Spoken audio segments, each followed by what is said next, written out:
This is the Sunday stream opening song because the other song is copyrighted. La la la la la la la la la la la. Oh, look, here comes Dog Cat Fox. Hi, Sky. Good morning, everyone. Welcome to the Sunday stream, the stream I do on Sundays because Sunday is the day to stream on Sundays. Happy Halloween. Hope you're all doing well. Hope you all have a safe candy run tonight or last night, depending on your particular tradition. A couple of things. First and foremost, I am on a schedule today. Immediately after this, within an hour and a half of now, I'll be hanging out with Sister Scribe for some pre-Christmas shopping and other chores. So I have to move along relatively rapidly this morning. Secondly, just a little note. It is not my intention to turn the Sunday stream into a consistent look at education and or teachers and the like. Obviously, we've done other things in the recent past, but it just happened to be the case that last week and this week, the things that popped out at me that weren't TEDx's were things dealing with education. So here we are. All that being said, a few hellos to those of you who are joining me this morning, and then we'll jump right into it. Who is joining me today? Matt Barnes, hello. Jaeger Pony. Jen T, Maxie, Swirl Blue, Tony Giff, Arc 210, Kiever Dam, Raziel, Zalbla. You got Zalbla's GoFundMe there, Kiever Dam? You do, good. Tell you what, I will pin that to the top of the chat. Everyone, if you are new here or an old timer like me, please give a moment to take a look at Zalbla's GoFundMe. She needs a little extra help, almost to her goal, to get herself going on a fresh start. So take a look at that if you have a chance. Scanner Daffley, Check Your Logic, Hell Triangle, Green Death, Lurking Gopher. Anybody else that I'm missing here? Zan Wild. And I think that's everyone I see. If I missed you, I apologize. But let's get right into this, guys. So who do we have or what do we have to look at today? Well, this is the, what are they called again? I have to remind myself. This is the Public School Forum of North Carolina. The public school, I want to reiterate that, public school. So recipients of public funding, federal funding. Keep that in mind. I have a feeling that's going to become relevant depending on what our speakers have to say. And the full title of this presentation is Color of Education 2021, Centering Racial Equity in the Classroom, Breakout Session. I don't think it'll make it on a movie poster, but that is the full title. So we have a panel of teachers, educators, and so on, I assume, who are going to be talking about centering racial equity in the classroom. A couple of editing notes. I did chop out a little bit of non-essential chatter from the host, who's talking about other things not related specifically to the discussion. Also, I did remove a portion of her own self-introduction because she starts off by saying, unlike the last time, I'm just going to introduce myself and then go on to everyone else to introduce themselves and make it quick and make it go fast. When it turns out that, as far as I can tell, she took the most time of anybody to introduce herself. So I let her give a bit of her resume and then we jump. So that's it. If you want to see the full presentation in its entirety, links in the description. But all that being said, I'll start off with a few seconds for sound test. I'll let you know, and you let me know if you can hear it. Also, as with all Zoom calls, I have tried to enhance the audio, but since each person is using a different setup, your mileage may vary, and I don't know what the ultimate quality of each person is going to be, so we will take it as it comes. Okay, here we go. Thank you, Dr. Spencer, and every one of our panelists today. Thank you for being here. You guys hear that all right? Let me know if you hear that. Tony Gift says, let me get this in the actual screen here. I keep forgetting sometimes that I can do this. Tony Gift, love that you cover the education stuff. Most of what you've covered over the years is actually coming true. Well, I wasn't covering anything that wasn't already like happening. I think maybe it's becoming more acceptable / mainstream. It's not as fringe as it seemed as it was back when I started doing this. So in that sense, yes, it is coming to the forefront more so than it was in years past. And it is a little concerning. A little bit. Sounds good, Scribe, says Matt Barnes. Sounds good, says Kiefer Dam. Sounds good, says Swirl Blue. All right, here we go. I want to thank you all for joining us for the teacher breakout session, Centering Racial Equity in the Classroom. During this session, we will explore the steps to building an equity-centered classroom. Okay. We do want to remind everyone that we will still be following our code of cooperation for this breakout session.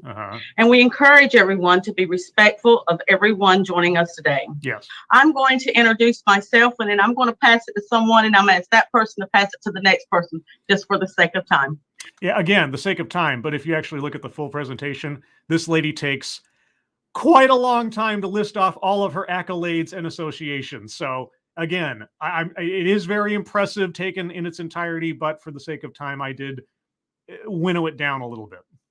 I am Dr. Connie Locklear. I'm director of our Title VI Indian Education Program here in the public schools of Robeson County. We oversee one of the largest Title VI grants in the nation. My background is mathematics. I have spent 28 years in education. Nowhere else I would rather be. I have served as a math teacher, a college professor. I've taught. Is this too loud, guys? I mean, you might have to turn down your own thing. I can reduce it a little bit for the sake of everyone's comfort. So let me know. Middle school all the way up to college. I've also worked as a curriculum supervisor for our district. And I spent many years working with Teacher Academy before it was demised. I hated that. That was wonderful training. Love Teacher Academy. All righty. Good afternoon. And Dr. Locklear, you're making my heart race. You're going so fast. Hopefully I will be able to capture who I am. Again, I am Valencia Hicks Harris. It's a mouthful. I always joke and say that I had to appease my dad and my husband at the same time with that. But I am. Okay. Sorry, that was kind of washed over me real quick. Like, okay, appease my husband and my dad at the same time. Because you have a hyphenated last name? You had to appease. Why did you feel the need to appease anyone? Anyway. Am a product of Wake County Public School System. I also worked in Wake County for several years as an elementary educator. Currently, right now, I'm a doctoral student, second year at NC State in educational equity. We are still recruiting people, so join us in this work. And I am the proud founder of a brand new nonprofit, Empower All Incorporated. I would be remiss if I didn't shout out my 4-year-old son. So I am a mom, a wife, a sister, and a daughter, and I am super excited to be here. I am excited that you're excited. And Robert Gruber, hi. Said hi, Scribe. Hi. And I will pass it on to Juan. Okay. Thank you, Valencia. How's everyone doing today? I'm excited to be here, especially, on this great panel that we have in front of us. I'm originally born in Virginia, but I've been in Charlotte since 2012. It's considered home now. I am a newly proud father of a 9-month-old son. Congratulations. And my wife. So we're doing well. I'm with Profound Gentlemen. I currently serve as a senior strategic operations partner. Profound Gentlemen? I've never heard of that. Are there fedoras involved by any chance? For the nonprofit, our mission is to build communities of male educators of color. Aha! Build communities and male educators of color. So you're a race-based organization. All right. Make a profound additional impact in the field of education. I'm excited to join you all to just have conversations about centering racial equity within our classrooms and within our schools. And I'm excited to carry the conversation through. I will pass this along to Michelle. I will say that, save for our host, compared to other panel discussions where people are given the task of introducing themselves, so far, everyone here has been very efficient, and I really appreciate that. Thank you very much, Juan. My name is Michelle Ellis, and I am a science teacher in Gaston County. I am also a PhD candidate through Texas Tech. Guns up. And guns up? I don't know if that's kosher amongst school folk. And, my research is actually on the global and cultural competence of STEM educators in North Carolina. So that's very exciting. And also, I am the lead facilitator for the SEED Fellows Program, which is sponsored by Burroughs Welcome Fund, which stands for the STEM Educators for Equity and Diversity for North Carolina. STEM Educators for Equity and Diversity. Okay, well, guess we'll see how that plays out. Thank you, Matt Barnes. No fedoras, pocket squares. That's where it's at. Hey, Nerd Revolution. I tell you, you look at Revenge of the Nerds. It's still probably an awkward movie, but those guys would be in charge of everything now, wouldn't they? It is very bizarre. Just as a side note, it's very bizarre over the last several years to see the things that when I was young got me ostracized from so many people now being the mainstream thing that everybody's into. Comic books, science fiction, computers, and on and on. Yeah, it's an interesting turnaround. And boy, oh boy, do I wish I had been me in about 10 or 20 years after I experienced my childhood. I might have had a better time of it. I might have been the popular kid. Probably not. And I'll pass it on to Susanna. Oh my gosh, so fast. Thank you, Michelle.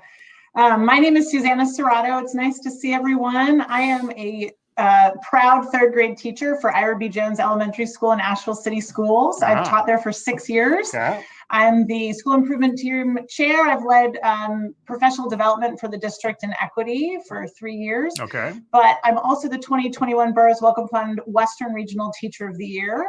Teacher of the Year. Well, we had, what was it last week? It was the organization for state teachers of the year. I wonder if our speaker here was a member of the organization that was associated with last week's stream, because I didn't know there was a Teacher of the Year organization until then. And I serve on the board of advisors for the North Carolina Education Corps, as well as I'm the founder and facilitator for the Asheville City Schools Educator Advisory Council. It's its inaugural year. Right now, I said I've taught here 6 years. Prior to that, I was an instructional coach in New Orleans, Louisiana, and a general education teacher there for years. In the charter schools of post-Katrina. And prior to that, I taught in New York City, where I got my master's in critical special education from Teachers College.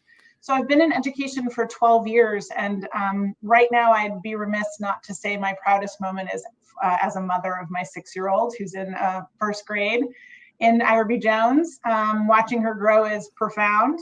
But also, I'm currently so proud of the work I'm doing with my regional cohort.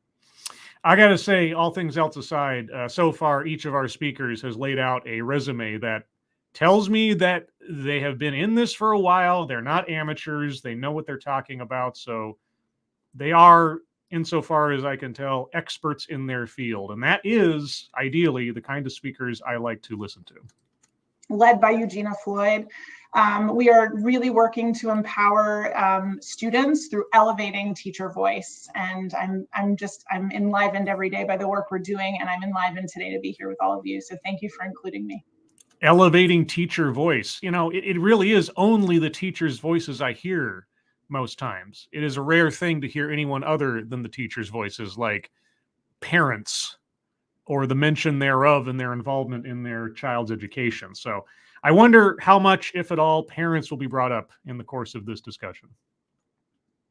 Thank you all for being here today. And I'm so thankful to be amongst such great colleagues. Mm-hmm. And I know that we do this work because we love it. This work, the work, we do the work. For those of you that do not know, if you go into my channel, click on the little magnifying glass and look up the work. There's a video I did many years ago now, which honestly, if you watched it today, you probably couldn't tell that it's several years old, given that the subject matter is so on point to current events, where the phrase, the work, we do this work, it becomes such a weird, almost spiritual / religious mantra to encompass the crusade of this subject matter in education, the work. I wonder how many times we're going to hear that here. My goal for doing this work is I never want a child to be invisible in the classroom. And I remember what that was like sitting as a student in the classroom. But we're going to go into our questions. The first question, when we talk about centering racial equity or having a racial equity lens in the classroom, what does that mean? All right. I getting right into definitions. Excellent. Okay, so what does it mean to have a racial equity lens in the classroom, or to center racial equity? What does that look like? I really hope we hear specifics. I really hope we hear active examples, because it's rare is the case, as many of you know, that we ever get those when talking about some of these ideas. Especially in our current climate, COVID-19, remote learning, and just current events. Mm-hmm. What does that look like in a classroom? Yes. What does it look like for students? Yes. And what does it look like for teachers? No parents. Okay. Susanna, would you like to take that question? I'd love to. It's a very strange space to be in right now. I can imagine. In all regards, but particularly when considering that really, equity's always had a sort of a base understanding of access, right? Okay. So what COVID did was shed a huge flashlight on the inequities across the board, but particularly in terms of who has access to learning in a time like this, and who has access to learning at all times. Well, okay, we have to at least acknowledge the pandemic is a bizarre, outside the bounds event that is once in a generation at best. So the whole necessity for distance learning and everything, there hadn't been a plan for that ahead of time. So lack of access insofar as computers or other connectivity issues and things, it shines a light on who has computers, who has internet access, and so on, certainly. But is that reflective of the school system and education as it operates normally? No, it shines a light on the necessities of this particular circumstance. I'm just curious, I guess, when they talk about access, are they imposing the bizarre circumstances we find ourselves upon normal everyday operations, and then using that as a cudgel for changes to things that without the pandemic wouldn't even apply? Does that make sense? I hope that makes sense. I'm not sure that made sense. My brain's still waking up. It's Sunday morning. When I've thought about centering racial equity in schools, in instructional spaces, I've thought of it as, that first process of reflecting and sharing backgrounds related to race. And that was certainly, an enormous process, an important process for me as a Northern Yankee coming down to the charter schools of New Orleans, teaching predominantly Black students as a brand new white educator. I'm curious to find out if this speaker or any other speaker brings up the notion that students benefit more in their education if they are taught by someone who looks like them. And if they do bring that up, I'll be curious to see if our speaker here, since she's now brought it up herself, has anything to say about that. That was imperative to my process as an educator when I first began there. What was imperative? Bringing up race? Sorry. Okay. I'm not going to do this too much over this presentation if I don't have to, but obviously I've lost context. What did you do? To what? How? Access to learning in a time like this, and who has access to learning at all times. When I've thought about centering racial equity in schools, in instructional spaces, I've thought of it as, that first process of reflecting and sharing backgrounds related to race. Reflecting and sharing backgrounds related to race. That process. So that was important for you to do. Okay, well, again, I am curious to know if she'll explain what does that actually look like in the classroom on the ground. And that was certainly, an enormous process, an important process for me as a Northern Yankee coming down to the charter schools of New Orleans, teaching predominantly Black students as a brand new white educator. So what did you do? How did that process take place when you arrived at your school in New Orleans? That was imperative to my process as an educator when I first began there. Like what? And then from there, learning strategies. No. What? Just saying that that is a thing you had to do doesn't tell me how you did it. What reflections? What analysis? What sharing of backgrounds? What do you mean? Did you get up in front of your kids on the first day of school at the New Orleans school and confess your whiteness to them and ask them to confess their associated races from themselves? Like what? We're not going to get any specifics, are we? To make classrooms not just more welcoming, but more productive for every student. How? I think that the National Equity Project's definition of instructional equity is reducing the predictability of who succeeds and who fails. Reducing the predictability of who succeeds and who fails. Predictability based on what? And okay, even if you're not going to explain that, exactly what do you do to achieve that end? And then interrupting the practices that negatively impact students. Such as? And particularly students of color, immigrant students, poor students of any race. Poor students of any race. Okay, so is it class-based or is it race-based? And what systems are you talking about?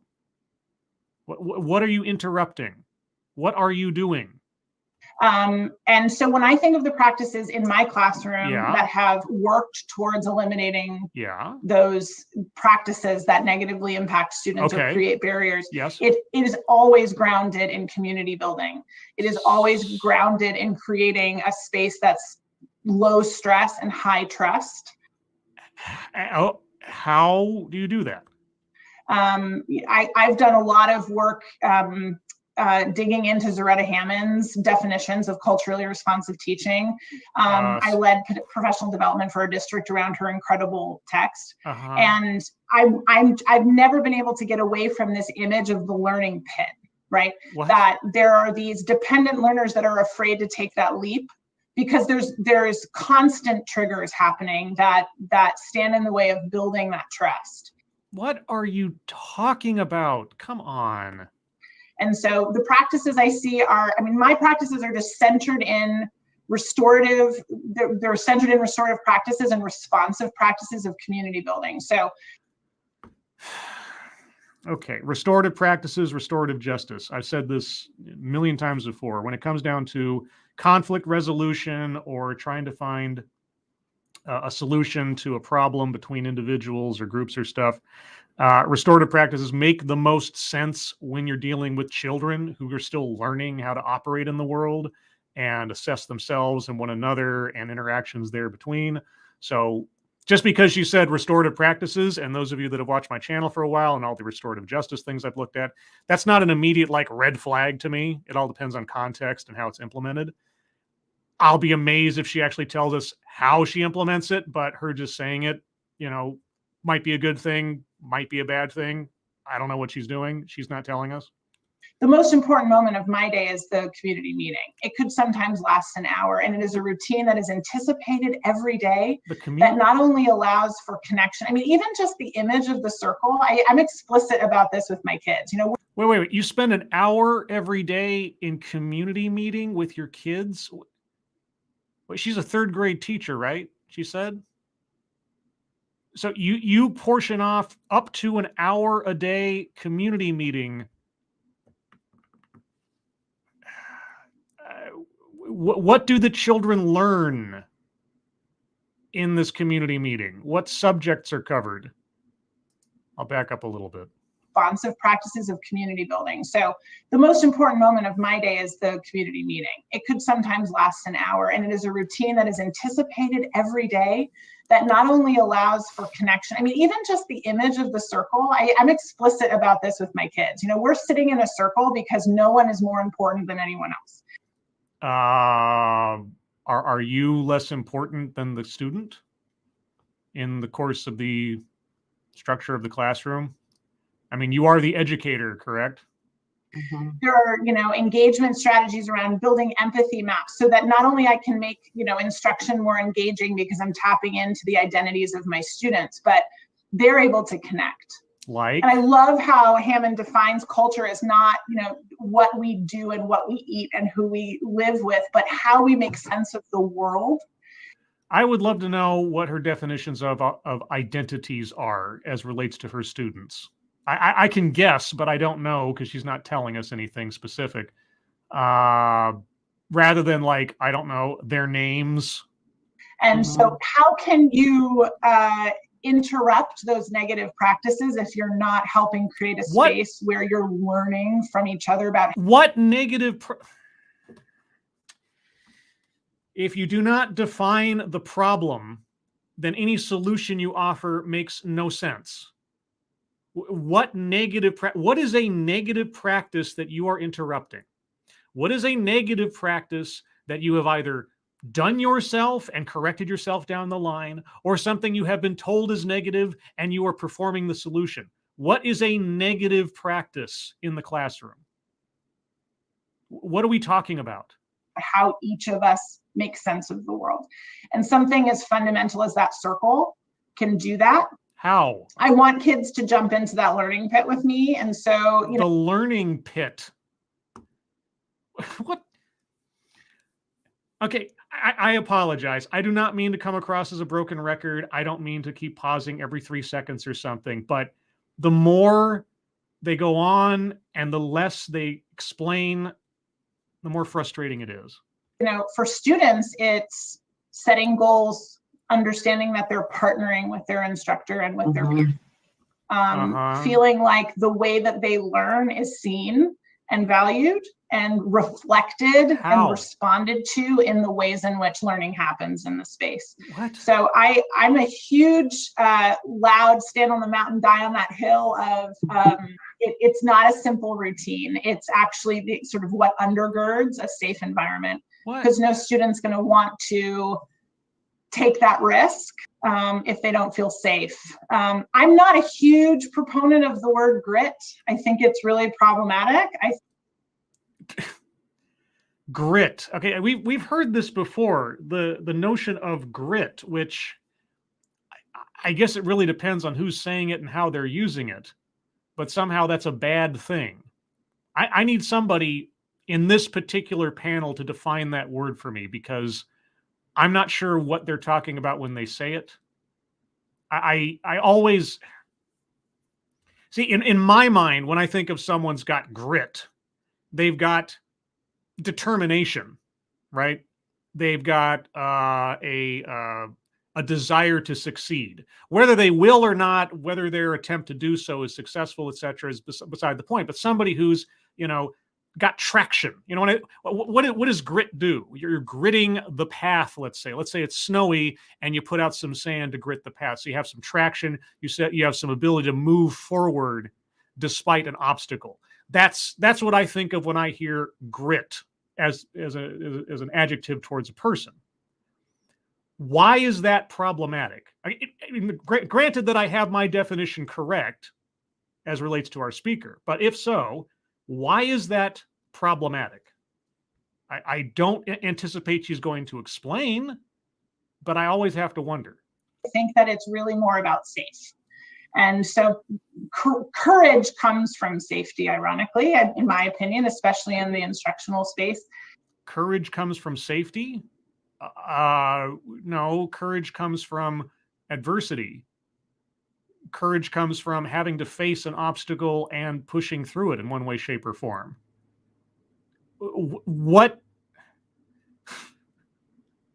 How is courage engendered if there is no threat? And I'm not talking necessarily about a physical threat or something else. Like, what? Okay, maybe I'm on a different plane of existence here. That statement made no sense to me whatsoever. So that's where it's always been grounded for me. And identifying practices for interrupting racism in schools, I think is grounded in that piece of seeing the individual culture of each person. The individual culture of each person. Practices. What practices? What do you do specifically, please? And creating environments where they want to share that with each other. Okay. Okay. Yeah. Okay. Juan, would you like to take on that question as well? Yes, it's going to be hard to follow up what Susanna just put on the. I mean, she provided a lot of. Oh no, I empathize. It's going to be hard to follow that because you don't know what she was saying. Resources, and I love the research that Zaretta Hammond does, and she also speaks a lot about, when thinking about racial lens, being able to dive into those deep levels, right, and going beyond the surface level of your students as well as your staff members. Going beyond the surface level. You mean ignoring race? Making race an irrelevancy, maybe? I don't think centering racial equity through a lens has anything to do with going beyond surface level if the surface level is the primary component of the lens. But maybe he'll explain. When one of the researchers I like to follow is Mika Pollack, who speaks a lot about high help and high perfection that we usually don't experience with our minority students in classrooms. What? So finding a balance in ways in which we can bring our full self into the classroom, but also be able to engage and provide the necessary support that our students need. A lot of what Profound Gentleman does in our work is we provide resources to our male educators of color so that they can fully show up as themselves. And fully show up as themselves. What does that mean? Through this 3C model that we have, honing in on their character first, goes back to what Susanna mentioned about being yourself, finding your identity, your values, and your beliefs. Why do I need an outside entity such as Profound Gentleman to tell me who I am, what I believe?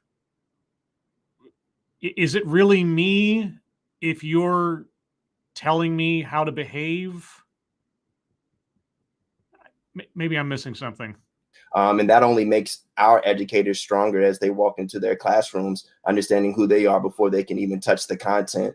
But to a further extent, thinking about some of the nuances that take place in the classroom that we oftentimes as educators may experience as our unconscious bias. When we think about student silence and thinking about how we interpret a student's silence and being mindful of remembering that student is an individual that's part of a larger group. An individual part of a larger group. Do you mean the students in the classroom, their classmates? Or do you mean group when you actually mean demographic?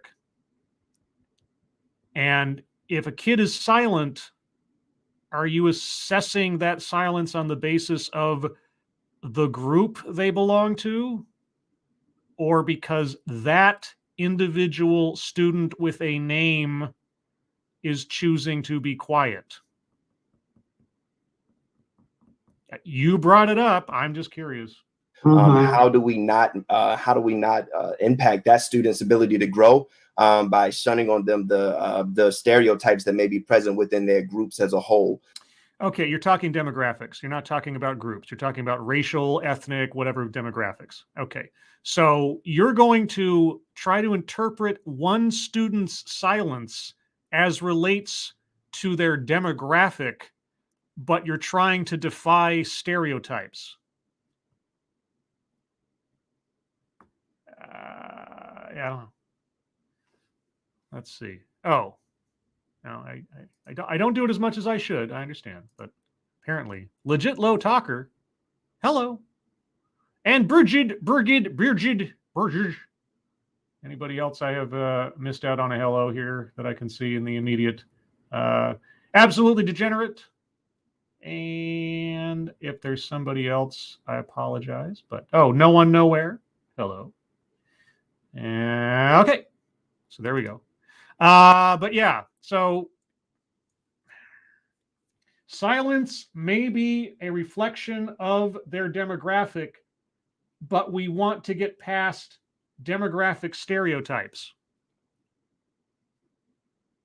Makes sense to me. Finding the individual nature of these students and our educators.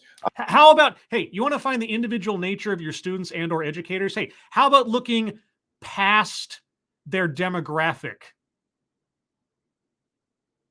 or demographics? How about looking at them as an individual? How about setting aside any assumptions or immediate conclusions you might decide to draw from what they look like and getting to know the person?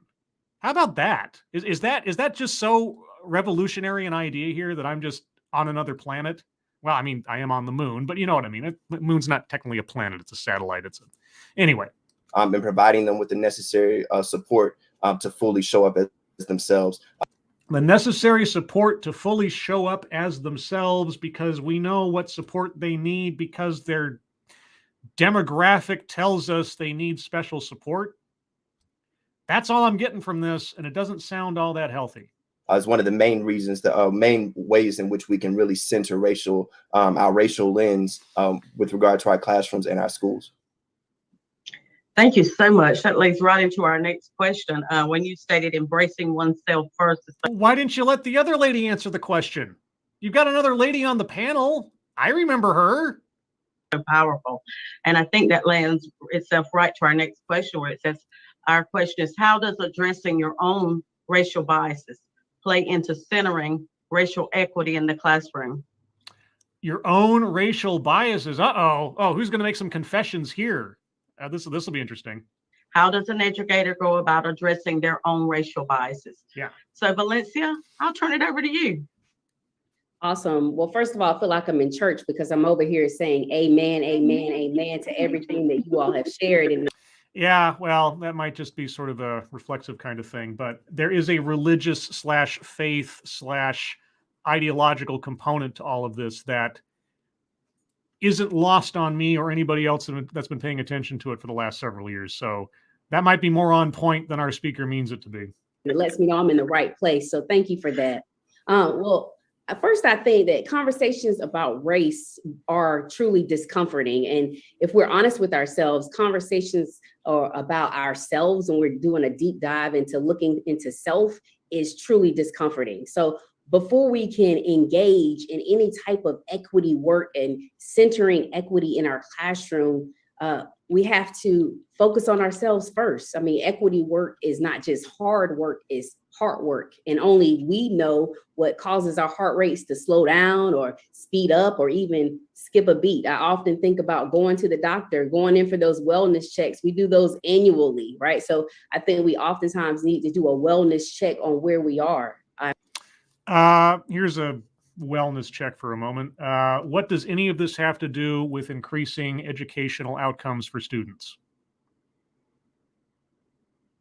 All this time, effort, mental energy being put into this process, subject matter, philosophy, how does this benefit a student's ability to learn and to succeed? Also, where are the parents? I mean, additionally, I think about when you're on an airplane, right? And the flight attendant comes over and says that you have to put the mask on yourself before you can help anyone else out. So yeah, that's true. If you're not able to remain conscious, you're going to have a hard time helping out others. It's true. Yeah. Okay. We have to unmask our own bias. We have to identify what lens we are looking through. We have to identify our positionality. I'm a Black female educator with elementary STEM as my background, so I'm always going to be looking through that lens. Is that what defines you as a person? What does that mean exactly, that lens? Does every individual who possesses those same attributes, Black, female, educator, etc., if that was that the only list of attributes you had, like let's say you had a 3x5 card, and each 3x5 card represented a different person, right? But each of those cards only had those attributes listed on it, but a different name on the back, and all you could see were those attributes. Okay. Does that mean that each one of those individuals looks at the world through quote unquote the same lens as you do? That makes absolutely no sense. But okay, what are your racial biases that you've had to overcome? When we discuss what educators should do to address your own racial bias, I'm thinking critical self-reflection. That was the first thing that I was charged to do as I entered this program. doing a deep dive and looking at your first instances with race really helps you to identify the who and your why you move and why you do the certain things that you do. I would encourage you to find an accountability partner or two, surrounding yourself with people who will call you out or call you in, who will push you, who will question you, who will challenge you. You want to surround yourself with race inquisitors? Well, that sounds like a barrel full of laughs. Okay. Again, what were your racial biases going into this program? I'm a huge advocate of courageous conversations. So courageous conversations? Oh boy, brand name, trademark, courageous conversations. Oh God. And again, and someone in the chat's going to do it for me again. What was the name of the guy that branded that as his talking point? Courageous conversations. The guy did the video on. Oh, it's on the tip of my tongue, that guy's name. Anyway, whenever I hear courageous conversations, somebody should be getting a royalty check. Oh, Keever Dam, Glenn Singleton. There you go. Keever Dam's on point. Glenn Singleton. Yes. If you guys don't know, Glenn Singleton, speaker, educator, whole bunch of things. He has branded his entire sort of, I don't know what you want to call it, his process, his presentation. It's called Courageous Conversations.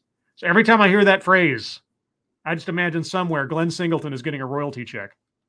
Understanding where you are on the compass, really helping you to find your center.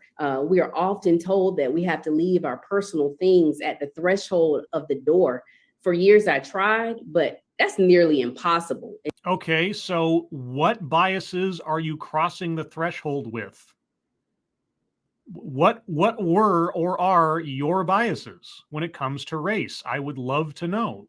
Instead, we have to have authentic conversations with our students. What does that mean? Oftentimes when I had those authentic conversations, Ms. Harris, how you doing on a 1 to 5? When I was really honest, that's when my students led. They said, Ms. Harris, I got this. I can lead this. I can give you a high five. Here's a picture. Here's this or here's that. So what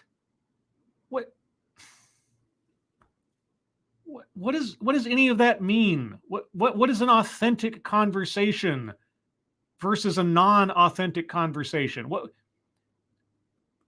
if you don't provide something to compare and contrast? I have no idea what you're talking about. Giving your student a high five, that's an authentic conversation? That's the threshold for what qualifies as an authentic conversation? And what does that mean? If we're looking at action steps, and I'm really about action, dive into critical self-reflection. Okay, what is critical self-reflection? I'm already getting, heebie-jeebies over the idea of critical in that statement, but okay, what constitutes critical self-reflection? What is that process? Is that a meditative process? Is that a psychological exam? What is that? Maybe that's if it is not explained here, I will do my best to try to find a presentation or a focused subject on that notion for next Sunday. Okay, critical self-reflection. If I can find someone who can walk me through the steps of what that is, I'll make that next week's presentation. Identify those accountability partners. Find your center. Be authentic and build community with your students. I'm a huge advocate of restorative practices as well, Susanna, and it really helps to build community. Great. Wonderful. Woo woo, girl. Woo woo. Yeah, boy. That was something. All right, Michelle, would you like to add to that? Now I know how Juan felt. What? But no, I do echo what Valencia said. Especially when you address your own bias, you have to be prepared that you are going to have an emotional and mental experience that is going to be tough. Honestly, short of it somehow negatively affecting the classroom or the teaching experience or something, I couldn't care less about a teacher's personal problems or mental issues when it comes to this kind of stuff. I'm more concerned with, what are you teaching the students? How is this improving their educational experience and outcomes?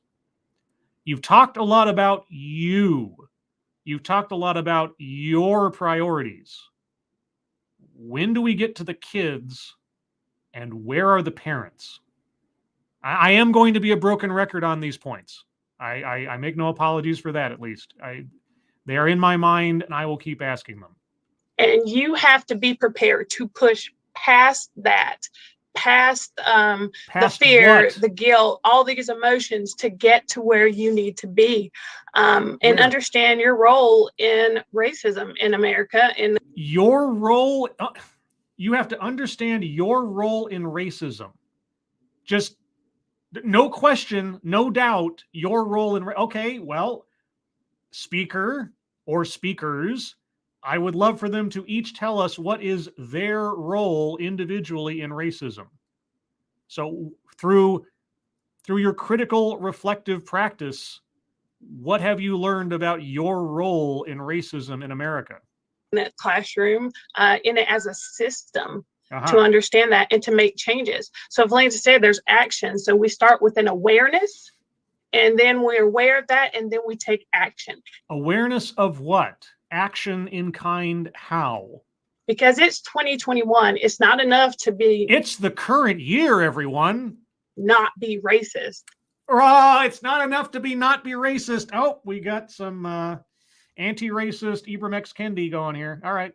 We have to be anti-racist, and that means you are actively pursuing a ideological purity crusade, justice in this system that we have. But I did have a few suggestions as educators. One, beware that we have coded language that we are sometimes not aware of. The coded language, like it's not enough to be not racist, you have to be anti-racist. Sorry. There's coded language. I was in a session at a conference earlier yesterday, and it really gave me a different perspective. We were talking about AP, the gap in AP and higher level courses, and someone in their good intentions, I'm sure, said, well, we need to be aware that we cannot put students in there that are not prepared to be in there just for the sake of saying we're doing equity.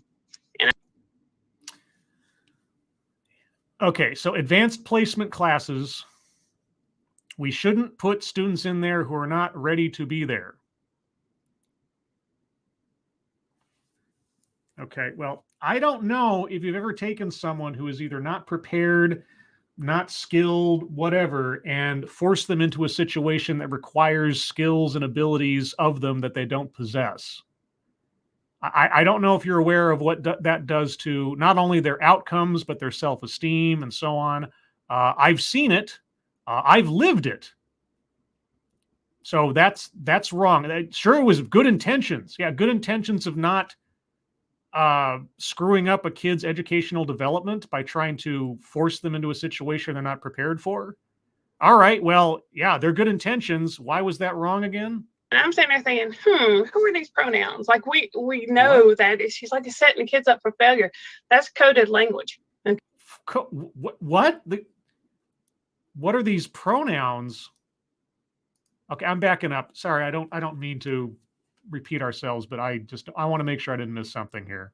As educators, one, beware that we have coded language that we are sometimes not aware of, that there's coded language. I was in a session at a conference earlier yesterday, and it really gave me a different perspective. We were talking about AP, the gap in AP and higher level courses, and someone in their good intentions, I'm sure, said, well, we need to be aware that we cannot put students in there that are not prepared to be in there just for the sake of saying we're doing equity. Okay, I'll admit my, knowledge of the categorization of words might be completely off there, but what pronouns were used in that statement? Students? Is that a pronoun? No. And I'm sitting there thinking, who are these pronouns? Like we know. Who are these pronouns? Who are these pronouns? That is, she's like setting the kids up for failure. That's coded language. Okay, you have a variety of individuals and students that we must pursue and champion for them like we would any other student. What are Okay. Unless she's about to give us a lot more detail, that's called projection. That's called reading between the lines of a cookbook. What about that person's statement or concern was wrong or was invalid? Who are these pronouns? The idea that you do not artificially accelerate someone into a situation they are either not prepared for or do not possess the skills to succeed at is problematic. Why?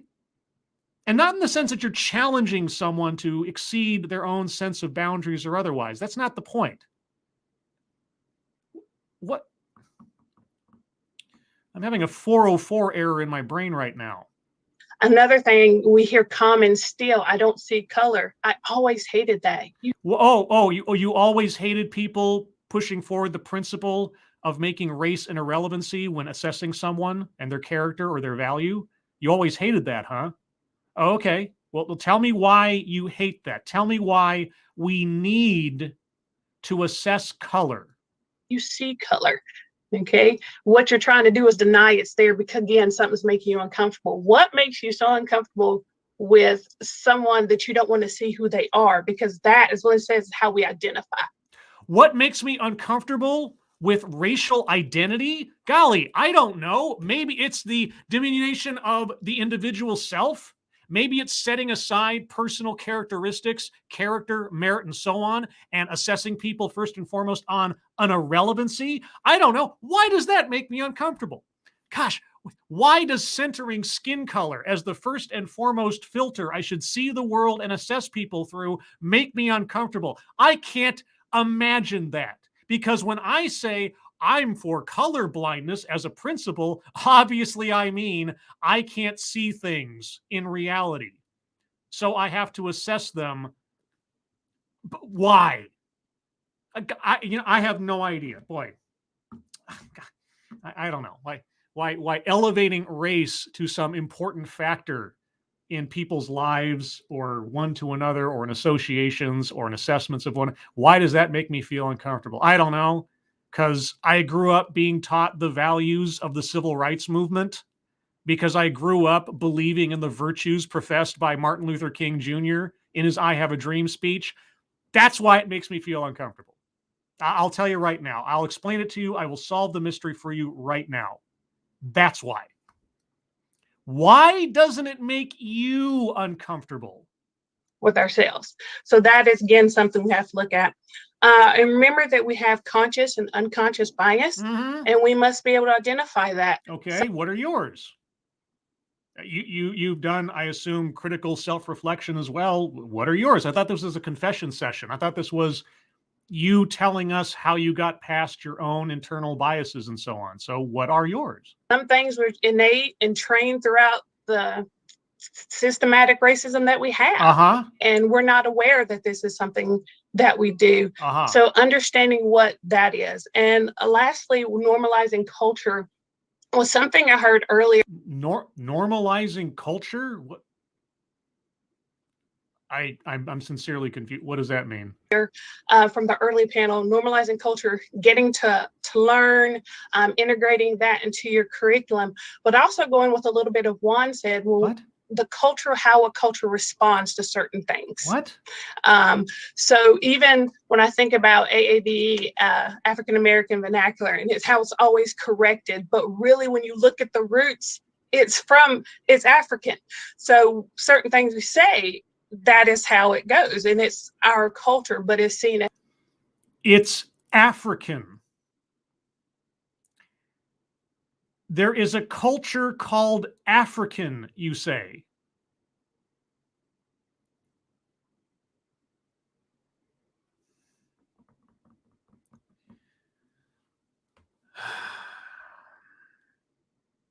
There aren't, I don't know, several nations in Africa. There aren't several cultures within Africa. There aren't several tribes within Africa, traditions, practices. There's just African culture. All right. Is that normalizing culture? Is that what you're talking about? We have to normalize culture. We have to. Homogenized. What are we talking about now? That's incorrect. And it makes me think of Dr. Brian Brown, Science of the City, when he's talking about vocabulary. So accepting not only that there's other cultures and going to investigate and incorporate, but also understand there's cultures within your classroom that you have to be aware of as well. Okay, so if you have a student who is not pronouncing words correctly or is not communicating clearly, what do you do? If a student is doing something incorrect, and I'm not even talking about the words they use or their vocabulary, if they are doing something incorrect, should you not correct them as the educator on the off chance that whatever they're doing, they could or someone would attribute it to their culture and you would be a villain for trotting upon their cultural truth? How many things can fall under the safety zone of this comes from my culture and it shall not be denigrated with correction? How many eggshells are you building for yourself to walk on in your classroom? I'm just curious. Thank you, ladies, so much. I just enjoyed this conversation. It just reminds me so often, I share with teachers that sometimes when we ignore a child's culture, we're ignoring everything about that child, everything that their parents have said to them, their grandparents. Oh, parents! If I'm not mistaken, I think that's the first time that parents have come up in this entire presentation, and only tangentially now, and only took 20 minutes. If we're ignoring a child's culture, we're ignoring that child. Yes, because each individual is irrelevant next to their culture. Never mind the individual child. I can't relate to someone unless I know the totality of their quote unquote culture. There's no common denominator of teacher, student, needing to learn something, me being able to teach something. I have to get deep dive into their lives and personal lives, but never mind their parents. Oh, unless it's something their parents taught them. Okay. Their aunties, their uncles, everything that they've been taught that they bring to that classroom. So with that being said, the next question: how have you seen culturally responsive pedagogy and curriculum impact your students' outcomes academically, socially, and emotionally? What are the benefits for all students? And are there benefits for culturally responsive pedagogy for all students, not just for students of color? Yeah, we don't want to make this race specific, guys. We don't want to start treating students differently on the basis of their race or anything. But we also don't want to ignore race when it comes to the classroom and how we assess the silence of students based on the quote unquote group that they're in. What? Okay. And what are steps that can be taken, that we can take when you are working with a parent or colleague or administrator who is not supportive of culturally responsive curriculum or pedagogy? Because we know sometimes everybody's not on the bandwagon with us. Yeah. What do you do if a parent has a question or a concern about the teacher of their child centering race first and foremost? What do you do in that situation? Yeah, I would love to know the strategy for what a teacher is to do about a parent who is not on board, not on the bandwagon. I hope they get to that part. So what steps could be taken? So Valencia, if you don't mind, I'm gonna turn it back over to you. All right. Well, first of all, I'm a huge advocate of culturally responsive, culturally sustaining, however you want to name it. I am a fan. It truly positively impacts all students. How? Not just our Black and brown students, but all students. How? It is an active process of beliefs, understandings, a practice that really empowers students. How? Intellectually, emotionally, socially, and politically. Politically? What, aren't you guys like third grader students, elementary school students? Okay, what politics are being helped along by this in your students? Do tell. At its core, it fosters an environment in which students feel safe to be fully human. What? Yeah, because outside of the classroom or in a classroom that's not run the way you guys do it, students don't feel fully human. What are you talking about? They can show up their full self, meaning that students' cultures are affirmed and have a sense of belonging. Oftentimes, students recognize the interconnectedness with one another when they're able to show up their full self. So if I show up and my culture is American culture, does that get affirmed in this process? If I say that, for the most part, my culture is defined by the freedoms provided to us under the Constitution of America, and that those principles are my culture, is that affirmed? Could that just be, how we work in the irrelevance of religion or race or where you came from or what your family does on holidays? Maybe I come to school to learn something and not be preached to by an ideologue about things that are irrelevant to my education, reading, writing, arithmetic, and so on. I know earlier it was mentioned the Zaretta Hammond. I go back to, it's about the brain, right? Now, yes, STEM is my background. I will not even try to fake like biology is my thing, but I know in that text, it talks about the amygdala, and that is how we process our emotion and attaches emotional meaning to memory. I'm not a biologist either. I will take it at your word. The amygdala does all of those things. What does this have to do with anything? So if that is in dysfunction, learning cannot take place. Yes, if I have brain damage, it might be. What? Wait. Please do not tell me that something that you're doing in the classroom, this philosophy of yours, is doing brain repair or enhancement of the amygdala? What? Right? So we have to make sure that students feel safe and belong so that learning can happen. That is what we're here for, right? So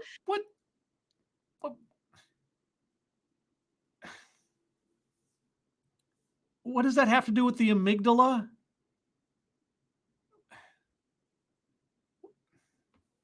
I would tell people, I say no to marginalization. I no longer want my students in the margins. I want to center all of my students so that no one is left out.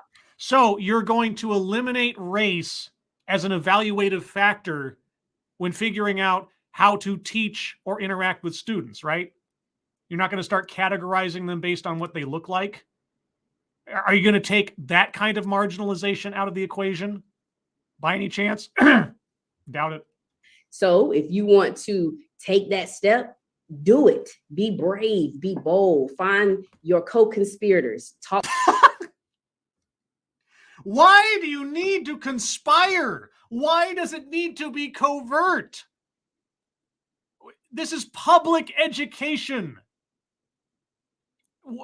What are you not being transparent about that you need to have a co-conspirator?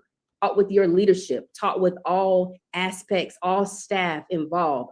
How about parents? All parents. Oh, the parents. Okay, when are we going to get to the parents again? And students, and do this work. What if the parents object? Address the part where the parent objects. I don't really care about the administrators so much, about the people who actually are the parent of the student, the child, whom you are a part-time overseer and not the guru. What happens when a parent is not comfortable with your philosophy? What do you say? What is your argument? How do you placate that? Thank you, Valencia. I'm going to turn it over to Susanna. Being fully human. I mean, that's the takeaway. Being fully human. Now, let me tell you how I base my entire philosophy on the skin color of the person I'm interacting with. Jesus. Really, I mean, that's the crux of it, is allowing people to be fully human. I saw something in the chat that really resonated with me when thinking about this question, and someone made a point of saying that some teachers treat parents as the enemy. You don't say. Golly, you know what? Hopefully she's going to say that she's not one of those teachers, but given how little parents are brought up in conversations of education, as I have witnessed again and again and again over the last 5 years, it would not surprise me to hear that at all, because parents seem to be, at best, an afterthought, if they're even given a thought. The teacher is the center of the student's life. The teacher's agenda is what the students need to focus on. The teacher's goal of turning students into activists and change makers is the important thing. The parents are almost never mentioned. And, you know, if I was doing videos on the same person over and over again over 5 years, I'd probably have a very sort of myopic viewpoint of that entire philosophy, but I haven't been.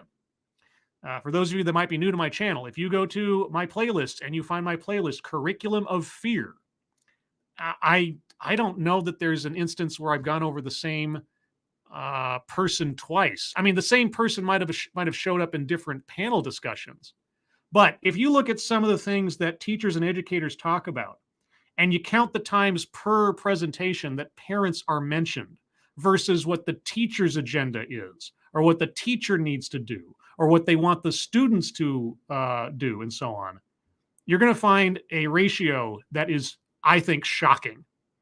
I mean, it's not unique to me at this point, but it remains shocking. The fact that we had to go 20 minutes into this presentation before the parents were even mentioned once. So, okay, what are the parents? The parents are not the enemy. All right, so how do you work with them if they're not on the bandwagon? Rather than the support system. And I've often found that there's an inherent fear of families. And one of the benefits of the year, that initial year I had in New Orleans actually, was just throwing myself into partnership with families. And I had a mentor in New York City. You mean like PTA? You mean like the Parent-Teacher Association? That kind of, you know, sort of standard interaction between teachers and parents, where parents find out what teachers are doing and can ask questions or express concerns. That's not novel. That should be part of the process. The fact that our speaker here is talking about it like it's some unique endeavor she undertook is probably more concerning to me than any positivity that might come out from her own personal efforts on the subject. Who would always start every parent-teacher conference with any family with, you're the expert, you're one of the experts on your child. What is it that I can learn from you? And nothing has stuck with me more than that as an educator. Okay, well, you know, granted that she means what she says and it's, you know, being described in a healthy way and all that, good. This is one of the few teachers who at least overtly expresses the importance of parental involvement in the child's education. So good for her. She is a rarity in my experience, which is just disturbing, but good for her. And when I think of the question, how have I seen culturally responsive pedagogy have an impact? You know, what is culturally responsive? What does that mean? What does it mean? Give me an example where you have two students of quote unquote different cultures.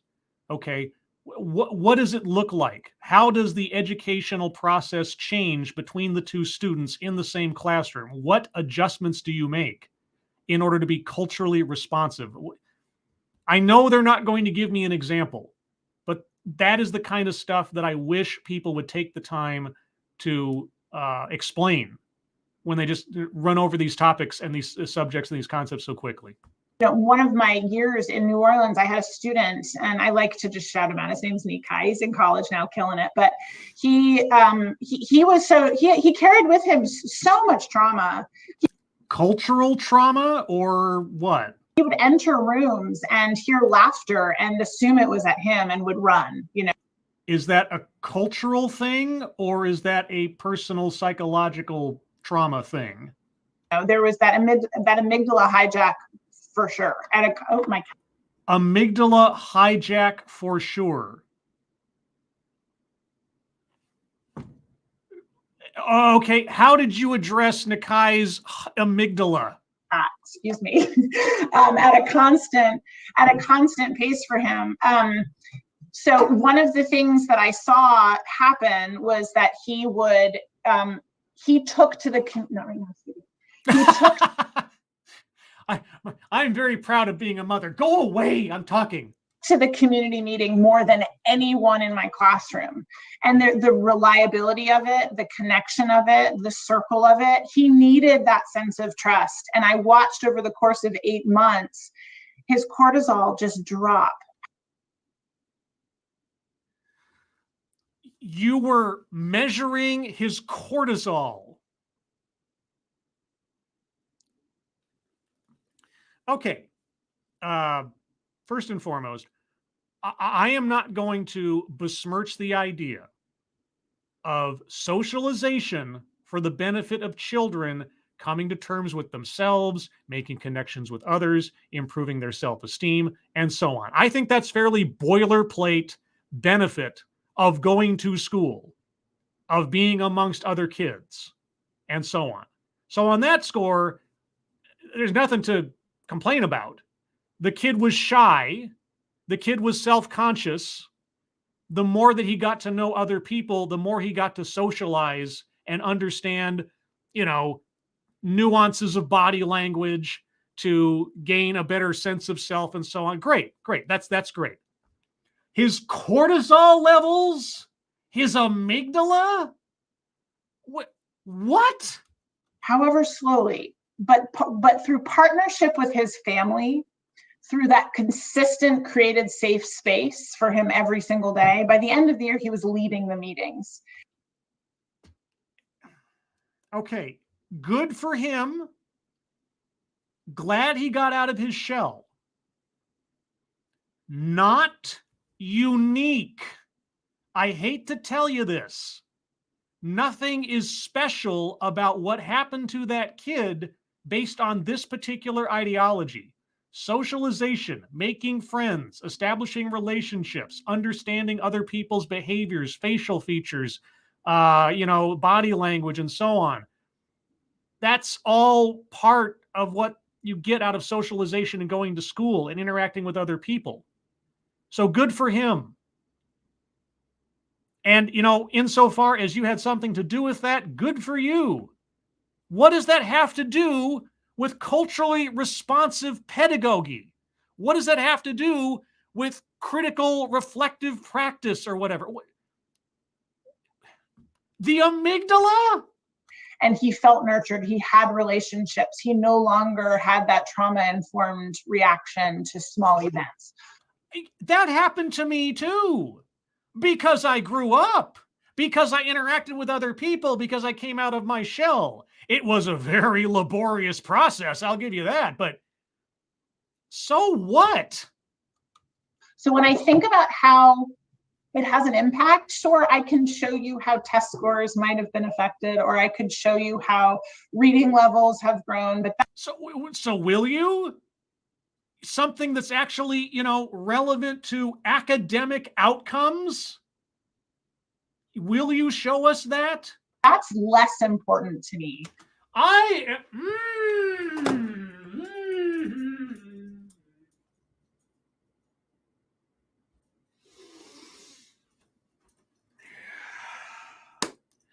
could show you test scores. I could show you reading ability. I could do these things. That's less important to me than Nikai's cortisol levels. Good gravy. Are you kidding me, lady? Come on. Thank you, Scanner Daffley. These people speak like born-again Christians in the 90s and ex-members of every cult I have ever seen in a documentary. There is decidedly something very quasi-spiritual and grander belief system structures going on in this stuff and has been for a long time.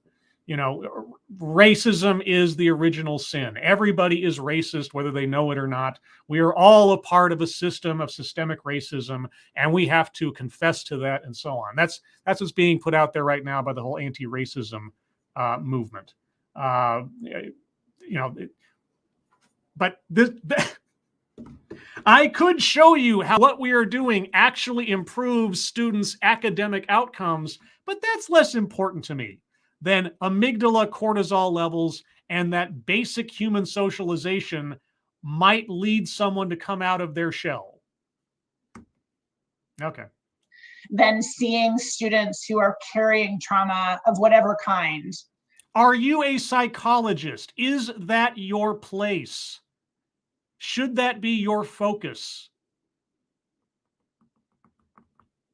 Into the room, arrive at the end of the school year with a greater sense of safety and trust in themselves, and that there are people in the instructional space that have their back.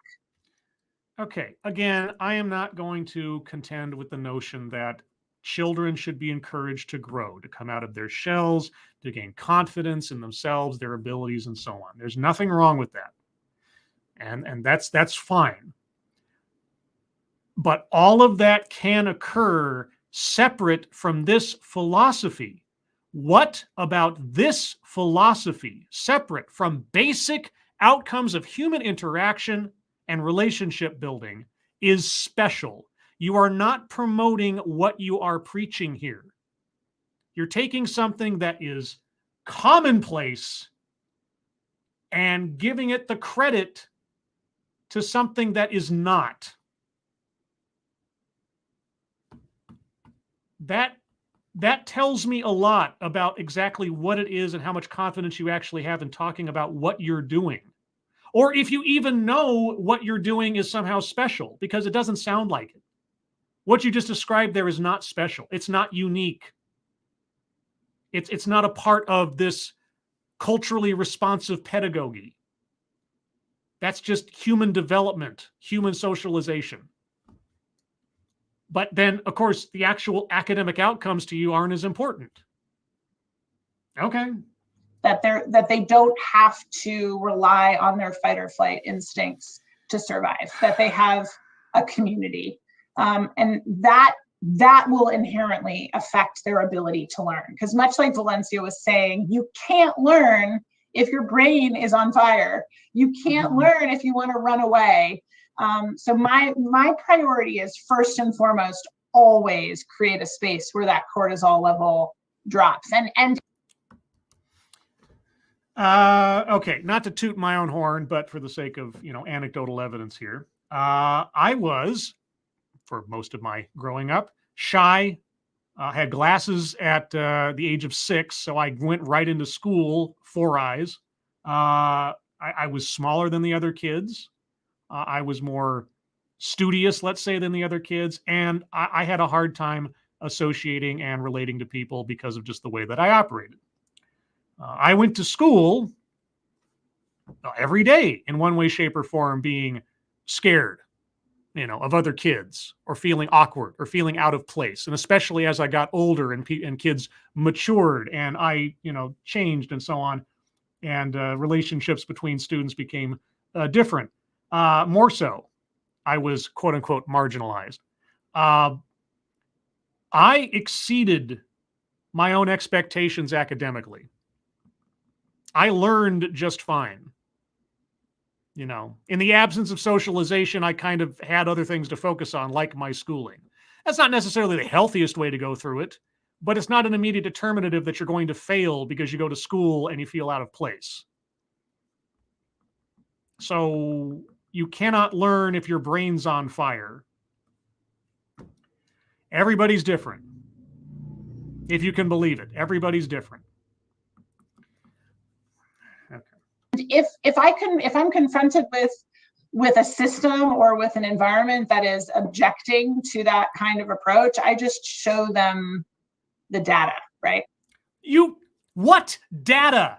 You haven't shown us any data. You gave us one example of one kid going through the same procedures and the same routines as a zillion kids have through history. That has nothing to do with the specificity of whatever the heck you're talking about in this talk. You have taken credit for something that has nothing to do with your discipline. And you're going to show the data. Oh, but the data is not as relevant to you as their cortisol levels. Are you listening to yourself? I show them how much more engaged this student is. Why don't you show them the test scores? Why don't you show them the improvement in their ability to read, to do math, to solve problems? Why aren't you doing that? You're a teacher, not a guru. I show them the relationship I have with the family. You could have the greatest relationship with the family on the planet. Is the kid passing his tests? Is the kid being prepared for the next grade? That is your job, I think.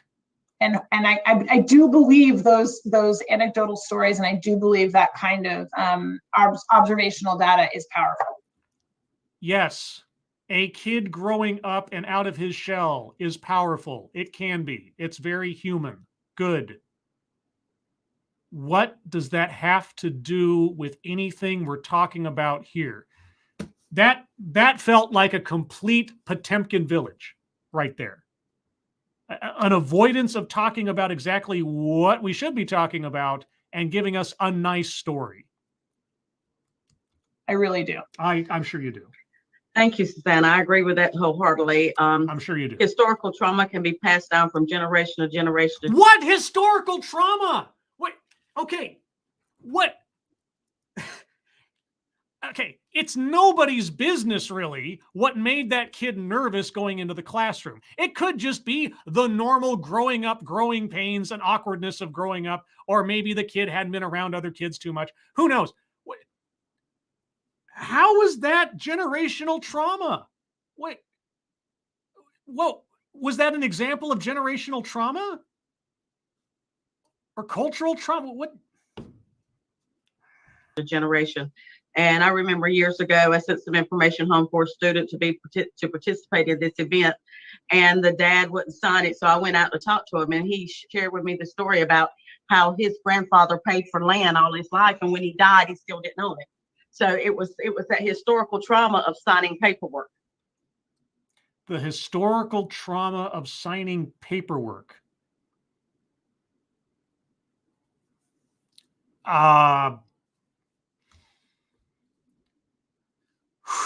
Okay. So we had to share that information, but thank you so much for that. Building trust is so powerful among our children of color. It's so important, not only with the children, but with their parents. I thought this was for all students. I thought this procedure and this method was for the benefit of all students. Never mind. So now we'll move to our next question. Just as a note, I'm gonna have to wrap this up here pretty quick. In fact, I'm probably gonna have to start that now because the way things go. So we are approximately a little bit more than halfway through this. I don't know if it's worth doing a part 2. You guys let me know in the chat and especially in the comments, since I'll be departing here in just a few minutes. Is this interesting enough to keep going? Should we finish this off, or have we heard enough? I could go either way on it. You guys let me know. I will acquiesce to your preferences. But if you have any other comments or questions or statements you'd like to make in the meantime, put them in the chat now, and I will try to highlight as many as I can. Okay. Ziwi Atawari. Is that even close to being right? Post-traumatic slave disorder truly believes Black Americans have damaged DNA. That's pretty racist. I have seen, what's the, epigenetics, the theory of epigenetics, right? That some things can, some experiences, some things over the course of time could conceivably alter someone's DNA to have them pass down certain elements to their offspring. Okay, I just got a message from Sister Scribe. So there may be some, depending on what we're talking about, there could be evidence of that. But simply the experience, the mental, that's still, I think, up in the air kind of thing. You know, does someone born today have within them, without their knowledge and not necessarily knowing the history of their lineage, possess elements of psychology, fear or otherwise, that some ancestor of theirs experienced? I have seen people make that claim. I haven't seen a whole lot of evidence for that in particular, but Bridget, trauma around doing paperwork. Some kids are super creative and can take advantage of these people. Well, she was talking about when the parent, like the father was not wanting to sign some permission slip or whatever. And so she went off to the father to find out why, and he told about this. And I'm not quite sure what that has to do with anything, or why discovering that somehow contributed to the education of the student. I don't know. Let's see. Wikipedia snippet. Inbreeding can damage a group's genome. I imagine so. Being descended from royalty would be traumatic then. Well, yeah, exactly. I mean, if certain traits or certain things get passed down that are, detrimental or could be, or genetic issues. Yeah, they certainly. But epigenetics says something to the effect of, like, it was something like a mom from 200 years ago had a difficult birth and their pelvis was damaged, and so they started having to walk awkwardly, and for some reason or somehow by some biological effect, that ended up producing altered DNA than what they were born with, and then some kind of pelvic defect then appeared in further generations. It was something like that. I remember seeing it like a special or something, and that was like an example they gave. So, like, literally something physical that happened to you could conceivably change the outcome, and not necessarily what you started life with. That's sort of a very high level notion of what I understand to be epigenetics. If I'm completely off base on that, please correct me in the comments. I haven't thought about that subject in a long time. But anyway, let's see. Zizi Atawari, I wouldn't want some teacher looking at my kids and assuming they're epigenetically damaged. Yikes. Well, yeah, again, like I said, I'm not saying that it's a valid thing to apply to people, or, again, the whole thing, like, the kid is quiet, so I have to attribute that to some cultural thing, or I have to see the kid as a culture and not as an individual, right?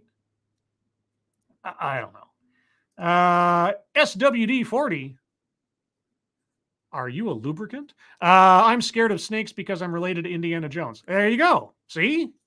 There you go. Or, I mean, somebody could be scared of snakes because of Indiana Jones, right? Maybe you're a little kid and you watched Raiders of the Lost Ark, and that was the first time you'd ever seen a lot of snakes in one place, and you empathized with Indiana Jones being scared of snakes, and that left an impression on you, and you just took on that same fear. Okay. And maybe then you'll pass that on to your kid because you're like, oh no, stay away from snakes. And then they'll get like a complex over snakes. It's not impossible. That's learned behavior more than anything else. But yeah, it's not genetic. Maybe. I don't know. Let's see. Anybody else? Yeah, Bridget. Learned behavior. See epigenetic. Yeah, again, it's been a long time. My understanding of epigenetics is a physical event occurs, and that somehow is then passed on to later generations, even if the originator of the quote unquote change did not start life with that issue, right? That some outside cause changes the way that future generations are literally developed. That's my understanding. I don't want to dwell on that too much, but there you go. Raziel, can we get some teachers from outside of the major cities who see what the majority of the state is actually taught? Outside of the major cities and see. Well, I mean, I don't know the geography of North Carolina well enough to know from where these educators are coming from. That notion is kind of why I look at the TEDx's, because a lot of times those are done and put on by local communities and things. So you get to see and hear ideas or methods or whatever from things that might not have reached the mainstream yet. And so it's sort of like a, canary in the coal mine kind of thing. Let's see. Anything else before I move on? Because Sister Scribe will be here presently. All right. Well, I don't see anything else, and I'm running up against the clock. So with that, everyone, I'm going to call that here. If you would like me to do a part 2 on this particular video, and for the record, we stopped at 26:26 on the video. That'll be easy to remember. Let me know in the comments, and I might do so. If you'd like to hear from me next, for certain, you can find me next Thursday right here for my next episode of TED Excellence, where I'll take a look at another off-brand TED Talk and all the adventures therein. And as another note, I have just started writing the script for what could be my 3rd true crime video. We'll see. I'm still poking at it. I'm still trying to figure out how I'm going to tell this story, as I struggled with how to tell the last one.